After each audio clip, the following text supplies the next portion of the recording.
My parents let my sister move into my house, then tried to claim it as family property and told me to leave. I gathered all documents showing my name on everything and forced them out instead. When I finally moved into my first house, I didn't throw a party. I didn't post a selfie on the porch or make some flashy "look who made it" caption. I just stood in the empty living room for a moment and let out a breath I didn't know I'd been holding since I was 15. No one told me silence could sound like this, not like the silence back home, the kind that came after my mom said, "Why can't you be more like your brother?" Or after my dad muttered, "We're doing the best we can," which usually meant, "We're buying your sister another car and pretending you're invisible." This silence, it felt earned. The house was small, sure, a two-bed fixer-upper with a creaky fence and a mailbox that leaned like it was tired of standing for anyone. But it was mine. Every scraped penny, every overtime shift, every late-night burrito dinner that doubled as breakfast, all of it led here. And I didn't owe anyone a single explanation. Not to my mom, who once called my auto upholstery job a weird phase with glue and pleather. Not to my dad, who chuckled when I said I was opening my own detailing bay and said, "You mean like car seats?" Not even to my golden sister Natalie, who probably thought I lived in a van behind a Taco Bell. It's funny. Growing up, I wasn't rebellious. I was just tired. Tired of being the family ghost. I didn't storm out at 18. I didn't scream, "You'll regret this." I just packed a duffel bag, left a note that said, "Thanks for the roof," and vanished from their dinner table like I'd never mattered in the first place. Years passed. I worked. I saved. I stitched, stapled, patched, and scrubbed. Not just car interiors, but parts of myself I didn't even know were cracked. The lonely kind of healing. The kind with zero applause. And now here I was, keys in hand, standing on the other side of a life they never thought I'd build. I remember my realtor asking, "Want to do a video tour?" I laughed and said, "No, I want the first person who walks in to be me." And I meant it. The house had quirks, sure. The bathroom door stuck if you shut it too hard. The fridge made a noise like it was preparing for liftoff every 3 hours. And the guest bedroom, more like "don't breathe near the wall or it'll fall" room. But it was mine. I even bought a lawn flamingo for the front yard. His name was Gary. He leaned a bit like the mailbox. They were both survivors. We got along. By week 3, I'd settled into the rhythm. Work during the day, tinker with the place at night, pass out to the hum of the ceiling fan that sometimes spun slower than it should. And every night I locked my doors, all 3 of them, just in case the past came knocking. So when I pulled into my driveway late on a Thursday, Chinese takeout in one hand and toolbox in the other, I wasn't expecting anything weird until I noticed something off. Gary was missing. At first, I thought maybe he blew over. Wind had been crazy earlier, but no, he wasn't anywhere. Not behind the bushes, not by the porch. I frowned, climbed the steps, and turned my key. The door creaked open, and I froze. There on my couch that I had dragged up the stairs alone like a lunatic, sat 2 people I hadn't seen in over a year. My parents, like, they owned the place. My dad had his shoes off. Mom was sipping tea. My tea. From the mug that said, "Property of the guy who pays the mortgage." I stood there for a second, not moving. Mom smiled first. "Oh good, you're home. We figured you wouldn't mind." I blinked. "Mind what?" She gestured around like she was giving a tour. "Making this a family property now." Family property. Like I was supposed to just nod and say, "Oh yeah, let's all pretend you never treated me like a busted zipper for 20 years. I slowly set the takeout on the counter and said as calmly as possible, "You're right, I don't mind."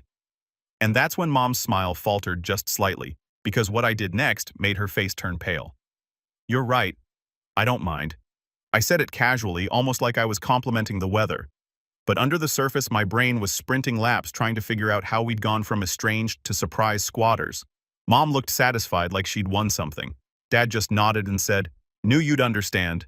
You always were the calm one, right? Calm. That's what you call it when someone's ignored so thoroughly they forget what it feels like to raise their voice." I set my keys on the counter like nothing was wrong. I even pulled out the soy sauce packets from the takeout bag and laid them neatly in a row just to keep my hands busy. So I said, "How long have you been visiting?" "Oh, not visiting," Mom corrected quickly. "We moved in yesterday." I blinked. "Moved in? Well, we didn't think you'd mind," she repeated like that was a legal clause. "It's such a lovely space and your sister needed somewhere quiet to study for her realtor exam, so we offered her your old room. You weren't using it." I turned slowly. "Wait, Natalie's here." "Not right now," Dad said, waving his hand. She's with her boyfriend, but her stuff's in the room, the pink suitcase and the ring light. Of course I had wondered what that ring light was doing in there. Just until she passes the test, Mom added, and then probably a little longer depending on her listings. I stared at them both. So just to clarify, I said, you moved yourselves in, you moved Natalie in, you claimed my guest room, rearranged my furniture, and decided to call this a family property, and all without telling me. Mom gave me that classic patient smile she always used when I was 6, and asking why she forgot my birthday. You're being dramatic, she said lightly. This is your home, but we're a family, so it's our home too. I wish I could say I was shocked, but this was the same woman who once said I was too quiet to live alone and tried to sign me up for community college classes without asking. The same dad who lent my childhood bike to a neighbor's kid and said, you weren't using it. That line was apparently their family motto. I sat on the edge of the armrest and took a deep breath. So, where are you guys sleeping? Oh, we've taken the master, Mom said, sipping her tea. You work such early hours, we figured you'd want the smaller room near the garage. Less noise, right? I said, how thoughtful. They completely missed the sarcasm. Of course, Dad added, you needed the company. This place was feeling too sterile. Sterile, bro. I had hung up one plant, bought a Target lamp, and played lo-fi jazz in the evenings. It was peaceful, not a surgical unit. I stood and walked to the fridge needing a break from the insanity. They had restocked it with almond milk off-brand turkey slices and a whole box of frozen diet meals. The kind Mom always claimed I should try sometime. Why now? I asked flatly. After all these years of silence, Mom gave me the kicker. Because you finally settled, you're stable, we knew you'd be ready for us. Like I was a hotel that just passed inspection. You never reached out when I moved, I said. Never called, not even when I posted the deed paperwork. Oh, that, she said, waving it off. We figured you'd contact us when you were ready. Translation. We ignored you until you had something we wanted. Still, I nodded slowly. Makes sense. I think my calm was unnerving them. They expected yelling a meltdown, some dramatic, how could you? But I'd lived with that brand of selfishness long enough to know better. You don't waste fire on people made of smoke. Instead, I quietly opened the drawer, pulled out a notepad, and scribbled something. What's that? Dad asked. Just a list, I said, of what needs to be replaced. Replaced? Oh yeah, I smiled. Some furniture's going to have to go. Stuff's looking real used. He frowned, then shrugged. Sure, whatever makes you happy. It would, because what I didn't tell them was this. The name on the mortgage wasn't mine anymore. And the guy it belonged to was changing the locks next week. The next morning I left early. Didn't even make coffee. Just grabbed my keys, stepped over my dad's shoes in the hallway which he'd left dead center like he was marking territory, and walked out the door before my mother could ask if I wanted to pick up eggs on the way home. Spoiler, I didn't. I drove around the block twice just to shake off the rage. I wasn't even mad. Not in the yell and break things way. This was deeper. That cold, still kind of anger that hums like a car engine left running in neutral. By 9 a.m., I was sipping gas station coffee and sitting in front of my lawyer's office. Yeah, my lawyer. Something I got when I bought the house. It was part of a deal I made with a real estate investor I used to detail cars for. We'll get to him later, but let's just say I knew how to protect myself long before my parents thought I could own a broom, let alone a deed. The office door opened. Kevin, mid-40s, looks like he moonlights as a chess champion, and a bass player motioned me in. You were right, he said, sliding a folder across the desk. They've been listing your address as their own on multiple forms. Utility signups, voter registration. Your dad even changed his driver's license address. Wait, what? I blinked. Kevin tapped the copy. Got a DMV change from 2 weeks ago. He used your house as proof of residence. I stared at the paperwork. There it was, plain as day, my home address's name. Unbelievable.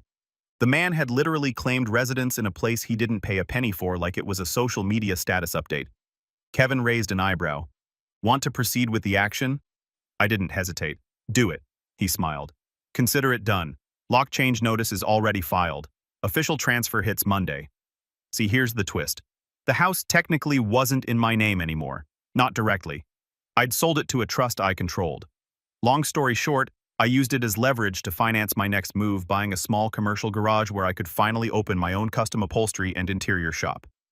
The house was still mine in every practical way, but on paper, it belonged to the trust, and the trust had no legal obligation to house unwanted freeloaders who never even showed up when I graduated trade school. I left Kevin's office feeling lighter than I had in days. That afternoon, I returned home with groceries I didn't plan to share. As soon as I walked in, I was hit with the smell of burning eggs and entitlement. Mom was in the kitchen experimenting with my stove like it was some vintage toy she just discovered. "Oh, good," she chirped. "I used your eggs. We were out." "Right," I said flatly, staring at the mess. "You mean my only eggs?" She laughed like I told a joke. "Well, add it to the family expense chart." There was a chart now. Dad appeared from the hallway holding my old speaker. "This thing still work. Natalie wants to use it for her dance class videos." I took a deep breath and smiled. "You know what? Let her." They both paused, confused by how calm I was. "Really?" Mom asked. "Sure," I said. "But you might want to ask the new owner first." She tilted her head. "New owner?" "Yeah," I said casually, unpacking the groceries. "House was transferred into a trust a while ago. I'm just the occupant now." She blinked. "What does that mean?" "It means," I said, grabbing a soda, "that legally speaking, none of you live here. And come Monday, the locks change. Trust policy, security update." I watched it land. It didn't hit Dad right away, but Mom, she went pale like someone just unplugged her. "That's not funny," she said quickly. "You wouldn't do that." I shrugged. "You're right, I wouldn't. But the trust, it has rules." "Rules?" she repeated like it was a foreign word. "Yup," I said, cracking open the soda. "Like no unregistered occupants, no unpaid guests, and definitely no family charts written in glitter pen on the fridge." She ran into the living room, flipping through the folder I left earlier. Her voice shot up an octave. "You really filed this?" I sipped. "Page 2 is the best part, because page 2, that's where it listed them, both parents and Natalie, as unauthorized squatters, subject to immediate removal once the lock change is complete." And that was just the beginning. Saturday afternoon hit like a sitcom rerun I didn't ask to watch. The door flung open mid-scroll through my phone, and in she came. Natalie, my sister, the reason I grew up in the background of someone else's spotlight. She looked exactly the same, over-accessorized, underemployed, and somehow still convinced the world owed her a standing ovation for existing. "Finally," she said, stepping in with shopping bags like she was arriving at her personal penthouse. "I had to Uber. Why isn't the family car here?" "Family car," I repeated. She looked up from her phone. "The silver one. Mom said we could swap it between houses. Dad promised to fix the brakes." I just smiled and pointed to the driveway. "You mean the one that was towed this morning for being unregistered and parked in a loading zone, that one?" Her face froze. "You're joking." "Oh yeah," I said dryly. "Because I love calling impound lots on my Saturdays." Natalie dropped her bags with a thud and looked around like something felt off. She clocked the tension immediately. Mom pacing in the hallway. Dad fake scrolling on his tablet like a teenage boy caught sneaking out. "What's going on?" she asked. I took a long sip from my soda and gestured toward the fridge where I taped the lock change notice. Big, bold, laminated. She blinked at it, then read the top line aloud. "Notice of security update. Occupants must vacate by Monday at 10 a.m. Natalie turned slowly. "Is this some kind of prank?" "Nope," I said, standing. "It's real, and I'd get your ring light out of my guest room before it ends up in a donation box." Her mouth opened. Nothing came out. "You can't kick us out," she finally said, trying to laugh. "This is your house." "Nope," I replied. "Not anymore. It belongs to the trust." She rolled her eyes. "Okay, and what, you're the trust?" "No," I said, grinning. "But I know the guy who runs it. Real stickler for rules." Mom stepped in, arms folded. "Mason, this is ridiculous. You're tearing the family apart over a few misunderstandings." "Misunderstandings," I repeated. "You moved into my home without asking, changed addresses, ate all my groceries, called it a family property like that means anything in court." Natalie literally unpacked her fake diploma on my nightstand. Natalie gasped. "It's not fake." I raised an eyebrow. "It's printed in Comic Sans." She went quiet. Dad finally spoke up. "Look, maybe things got a little messy, but we can talk it through. We're family." "Yeah," I said, nodding. "That's exactly why you're getting 2 extra days." Natalie scoffed. "You're serious? You'd really kick out your own parents, your sister?" I walked over to the dining table and flipped open the binder. "Want to see the clause where you all signed away that possibility? Here, page 3, subsection D. You initial it, Natalie, when you used my Wi-Fi last month and accepted the terms." She frowned. "Wait, what? Oh, I forgot to mention I added the guest Wi-Fi. That wasn't just internet, it was a digital acknowledgement form." Her eyes widened. You tricked me into agreeing to terms and conditions. I nodded. Welcome to adulthood. Mom looked like she might actually faint. Natalie, finally realizing I wasn't bluffing, started grabbing her things in a huff. This is petty, she muttered. You've always been bitter. Nope, I said. Just quiet. There's a difference. She stormed down the hallway. Mom followed, shooting me a death glare over her shoulder. You're going to regret this, Mason. I gave her the same polite smile she used on me every Christmas when she handed me a $5 Starbucks card and gave Natalie a weekend spa voucher. Maybe, I said, but at least I'll regret it in peace, in a house that's actually mine. She opened her mouth to argue, and that's when the doorbell rang. Dad looked confused. You expecting someone? Nope, I said. I already knew who it was. And so did Kevin, the lawyer, who stepped into the doorway holding a briefcase and a folder labeled Eviction Enforcement Private Property. Kevin stepped inside like a man who didn't believe in small talk. He was dressed sharper than usual, navy blazer polished boots folder tucked under one arm like a loaded weapon. The minute he stepped onto the rug, Natalie squawked. Who is this? Relax, I said. He's not a hitman. Kevin gave her a tight smile. But I do enforce legal property claims. Afternoon, Miss Natalie. She blinked. How do you know my name? You accepted the terms and conditions on the guest Wi-Fi, he said without missing a beat. I read fast. Dad narrowed his eyes. What's this about? You already made your little point, Mason. You don't need to drag outsiders in. Outsiders? Kevin said calmly, setting his briefcase on the table. Sir, I represent the legal entity that owns this home. Your son no longer holds the deed. He is for all legal purposes a tenant with authority to manage occupancy. Dad looked stunned, but he bought this house. Kevin nodded.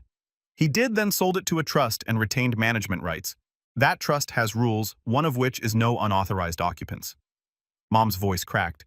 We're his parents. Kevin flipped a page. Not listed, not registered. And last I checked, this is an 1832. Family blood doesn't override a notarized contract. Natalie's jaw dropped. You can't be serious. Kevin turned to her, calm as ever. You, especially Miss Natalie, violated Section 5, entering the property without express written consent, and Section 9, attempting to reassign private property for personal gain. I was studying, she snapped. You turned the guest room into a selfie studio. Dad threw up his hands. Okay. Maybe we overstepped, but can't we work something out? Already have, I said. You've got until Monday. Kevin slid a folder across the table toward my dad. This outlines the timeline, your rights and instructions for peacefully vacating the premises. Mom picked it up, flipping through frantically. There has to be a loophole. He's our son. Kevin raised a brow. And he's exercising his right to boundary enforcement. Natalie leaned against the doorframe like a movie villain. This is just because you were jealous. All those years you were quiet, bitter, hiding in the garage. Now you're pulling strings like you're some kind of mastermind. I shrugged. You're not wrong. That made her pause.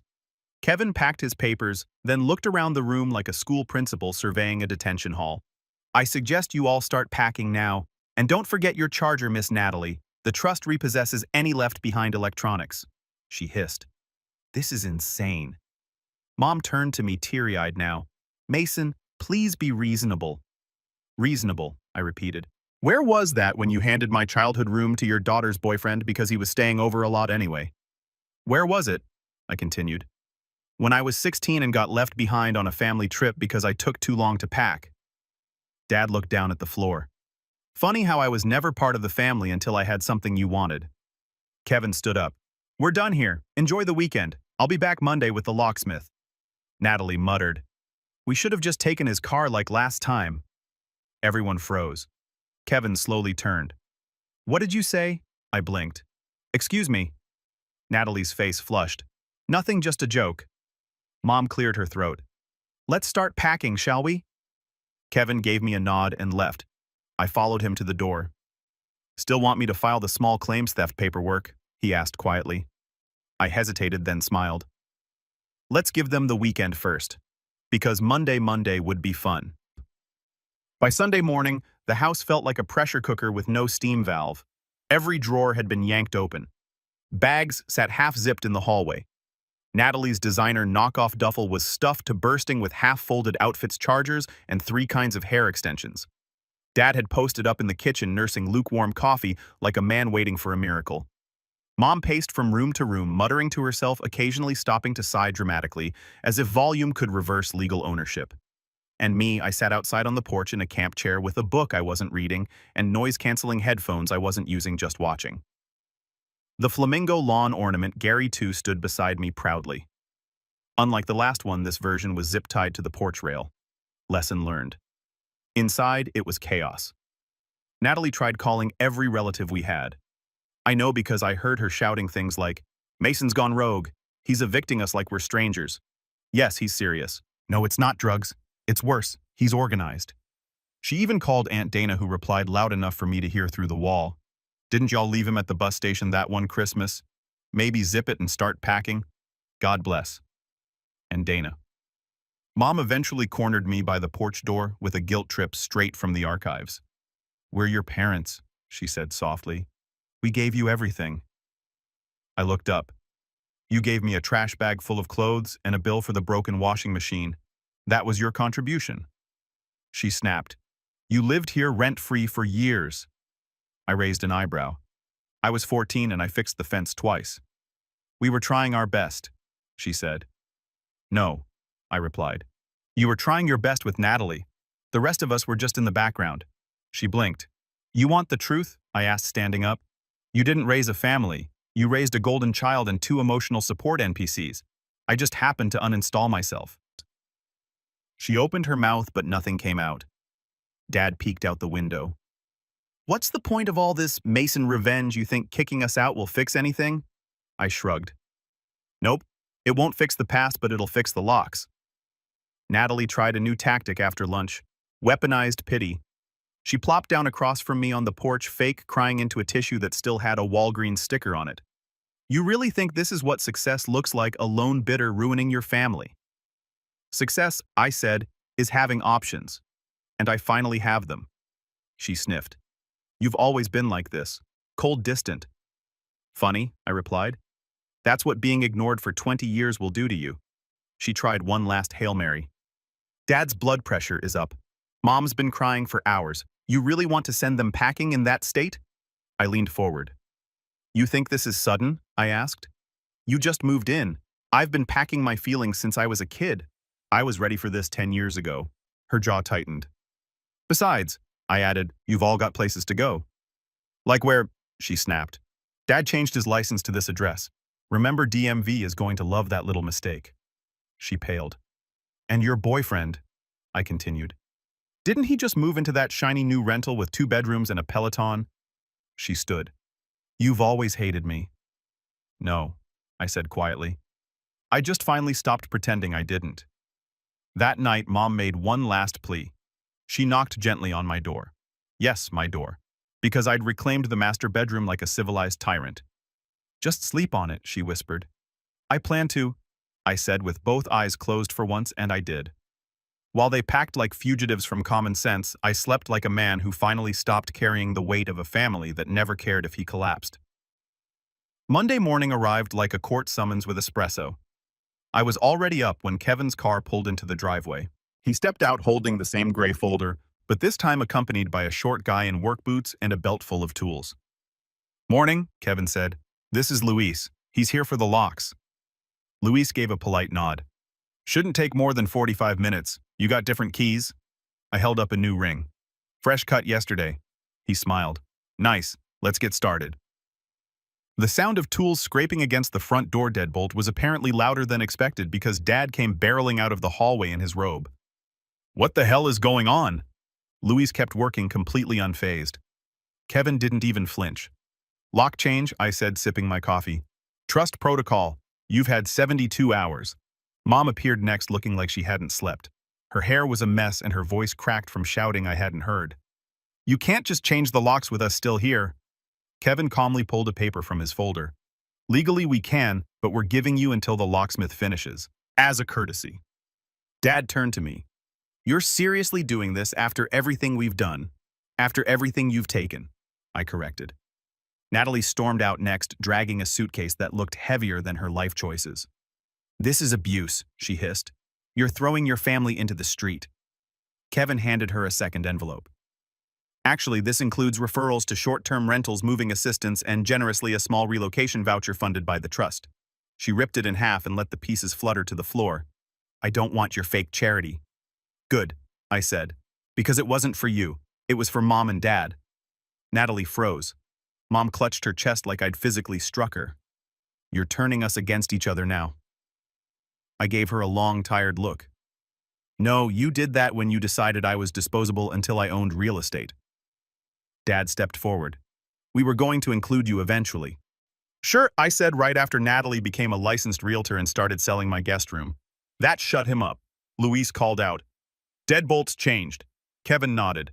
That means legally we can begin reclaiming the space. Natalie looked at me like she was seeing me for the first time. What happened to you? You did, I said over and over. And I let you until now. She grabbed her bags and stomped out, slamming the door behind her. Mom turned to me. We raised you better than this. No, I said. You raised me to never ask questions, to stay out of the way, to be grateful for scraps. Luis moved to the back door. Dad tried one last desperate move. This isn't how family works. I tilted my head. Then maybe you should have tried acting like one. Kevin handed me the final copy of the notice. It's official. You're clear. Then he paused. There's one more thing, he said, pulling out a small envelope. Certified mail arrived for you Saturday, addressed to the trust. I opened it and instantly recognized the handwriting. It was from Grandpa. A handwritten letter postmarked a month before he passed. Inside was a short note. Mason, if they ever tried to take what you've earned, remember you never needed their permission. You just needed the deed and your name on it. I folded the letter slowly. Mom saw it. Is that from him? I nodded. She stepped closer. What does it say? I looked at her, really looked, then handed it to Kevin instead. He read it, tucked it away, and said simply, Final occupancy revoked. You're no longer welcome here. And with that, the locksmith finished the last door. The house was quiet again. Not the stiff, empty kind of quiet. The good kind. The kind that sits in the corners like an old friend. The kind you earn. Natalie's ring light was gone. Her leftover iced coffee still sat on the counter untouched.